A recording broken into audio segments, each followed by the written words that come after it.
बिस्मिल्लाहिर्रहमानिर्रहीम। शुरू अल्लाह के नाम से जो बड़ा मेहरबान निहायत रहम करने वाला है। अस्सलाम वालेकुम, वेलकम टू माय किचन। आज मेरे किचन में बहुत ही क्रिस्पी और फूले-फूले से आलू के पकोड़े बन रहे हैं जिनको बनाना इंतहाई आसान है। तो मैं आपको तोड़ के भी दिखाती हूँ। ये देखिए, आप इनकी आवाज़ सुनें। तो आपने देखा ये कितने क्रिस्पी और मज़ेदार बनकर तैयार हुए हैं। बहुत ही कम चीज़ों के साथ ये बनेंगे लेकिन बहुत ही टेस्टी बनेंगे। कुछ टिप्स एंड ट्रिक्स हैं जिनको आप फ़ॉलो करेंगे ना तो आप भी बहुत ही मज़ेदार से आलू के पकोड़े घर में बना पाएँगे। तो चलिए फटाफट से इसको बनाना शुरू करते हैं। तो बिस्मिल्लाहिर्रहमानिर्रहीम, सबसे पहले मैंने 2 अदद यहाँ पर आलू ले लिए हैं बड़े साइज़ के और इनको मैंने धो के छील लिया था। अब इनको हमने स्लाइस में कट करना है। तो आप देख रहे हैं मैं दरमियाने साइज़ में इनको काट रही हूँ, ना ज़्यादा पतला काट रही हूँ, ना ज़्यादा मोटा काट रही हूँ।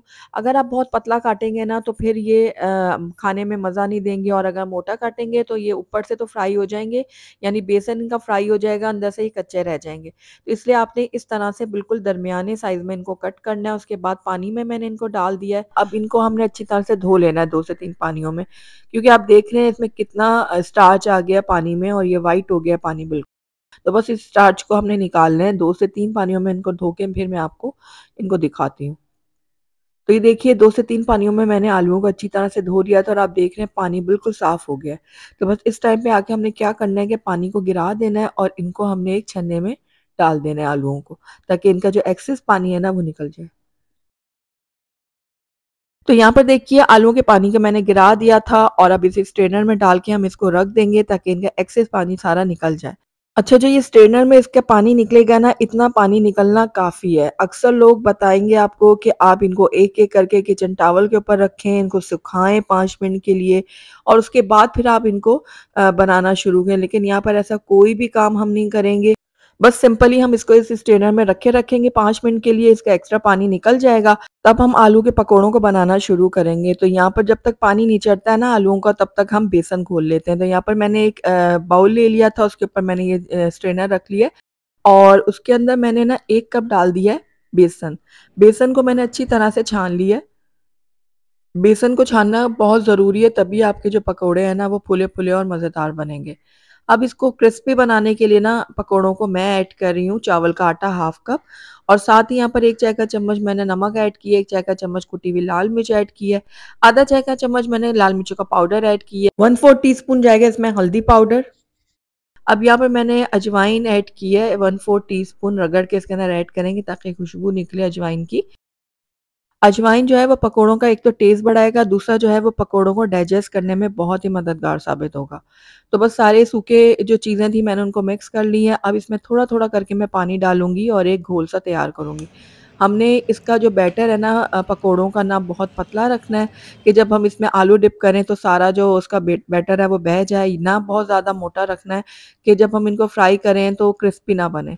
तो बस नॉर्मल कंसिस्टेंसी में मैंने इसको घोल लिया बेसन को। अब थोड़ा-सा मैंने इसके अंदर हरा धनिया कटा हुआ डाला है, इससे बहुत ही अच्छा टेस्ट भी आएगा और लुक भी बहुत अच्छी आएगी। तो बस ये देखिए, हरे धनिया को भी मैंने अच्छी तरह से मिक्स कर लिया है। तो ये हमारा बैटर जो है ना आलू के पकोड़ों का बिल्कुल रेडी है। आइए अब हम नेक्स्ट स्टेप की तरफ चलते हैं। तो यहाँ पर देखिए, ऑयल को मैंने गरम करने रखा हुआ था। अब 2 चम्मच जो है ना गरम-गरम तेल जो है हम इस बेसन में शामिल करेंगे। अच्छी तरह से मिक्स करेंगे ताकि हमारे जो पकोड़े हैं ना बहुत ज़्यादा क्रिस्पी बने। ये भी एक ट्रिक है पकोड़ों को क्रिस्पी बनाने के लिए। अब जो आलूओं को हमने काट के रखा हुआ था वो एक-एक करके इस बैटर में डालेंगे। एक्स्ट्रा जो बैटर है वो हम निकाल देंगे। उसके बाद इसको हम गरम तेल में डालेंगे।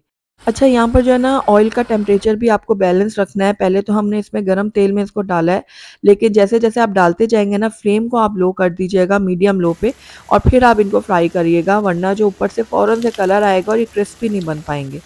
तो बस ये देखिए, एक-एक करके मैंने इसमें पकोड़े डाल दिए हैं, उसके बाद हम इसको फ्लिप कर देते हैं और आप देख रहे हैं कितने फुले-फुले हुए और कितने ज़बरदस्त से ये पकोड़े बनकर तैयार हो रहे हैं। जितनी गुंजाइश हो उस हिसाब से आप डालिएगा, पैन में ज़्यादा ओवर क्राउडेड मत कीजिएगा।